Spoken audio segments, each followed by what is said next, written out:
Welcome back. Government has agreed that capital cost of e-fee will have to be borne by the government. CM is hopeful that operating cost of e-fee will be recovered with sponsorships in future. Media questioned Union Minister for Information and Broadcasting Manish Tiwari over the chaos and confusion between the state and central government on e-fee. He said that the issue will be tackled post e-fee. Every bilateral center-state cooperative effort should not be characterized as an assault on federalism. Government of India and the Government of Goa have worked together. Wherever we've had concerns, they've tried to accommodate it. Wherever they've had concerns, we've tried to accommodate them. So it's been an effort in cooperative federalism. So therefore, if at all, as I said, that at the end of this 10-day process, we will review the entire gamut of the activity which has unfolded, and if at all, there are any areas where there is improvement which is required. Life is a learning experience. We learn from every experience and try and improve ourselves. Operative cost can ultimately be self-sustaining, but I don't think capital cost can be self-sustaining, because ultimately we are promoting cinema, Indian cinema, for the world, and it is a destination concept. Therefore, the operative cost can become self-sustaining, because it can be sponsored if you do it properly in advance. So we will go for that, but capital cost will have to be borne by government, and wherever required we will take help from the central government on that issue. Central government has already expressed its desire to help. We are going after this film festival. We are immediately going for festival theatre. By December, more or less the place, because we have to work out on many other factors. I don't want to load the traffic, so all those aspects have to be taken. By December, that will be done.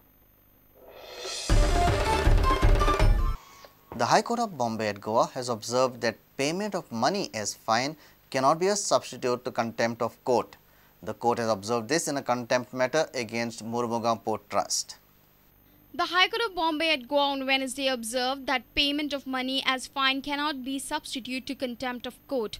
The court observed this during hearing a contempt matter against Mormugao Port Trust. In a previous judgment, the court had debarred MPT to use a particular berth, but ignoring the High Court's order, MPT used that berth for transportation. In defense, MPT said before the bench that Pollution Control Board had asked MPT to remove hazardous material lying there. MPT accepted that it should have come before the High Court to seek direction and said that MPT is ready to pay money as fine. Hearing the matter, Division Bench of Justice A.P. Lavande and Justice U.V. Bakre observed that payment of money as fine cannot be substitute of contempt of court. A reporter Mukesh Kumar for Prudent. Goa welcomed the first cruise ship at Mormugao Port on Tuesday afternoon. 343 passenger tourists from New Zealand, Australia, England and other countries and a 170-member crew arrived on Tuesday afternoon. More cruise ships are expected to touch Mormugao Port by March 2013.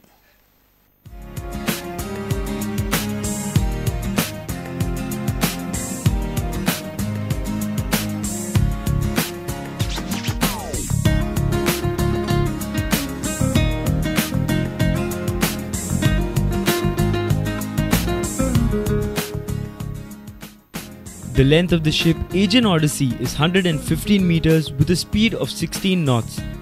The cruise ship is expected to sail to Colombo via Kochi.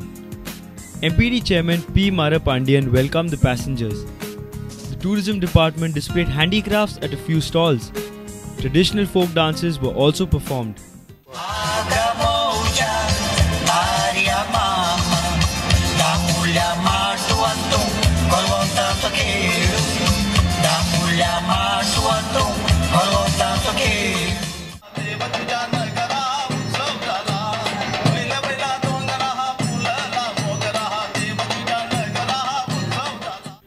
Around 15 cruise ships are expected to dock at Mormugao Port by March 2013.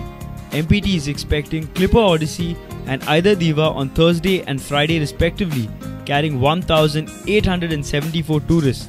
The Aegean Odyssey left the port on Tuesday night. Our reporter from Vasco, Surendra Madkaikar. Thousands thronged Navali to participate in the celebration of the Feast of Our Lady of Rosary on Wednesday. It was celebrated with the usual pomp and gaiety. This is considered to be one of the biggest parishes in Goa.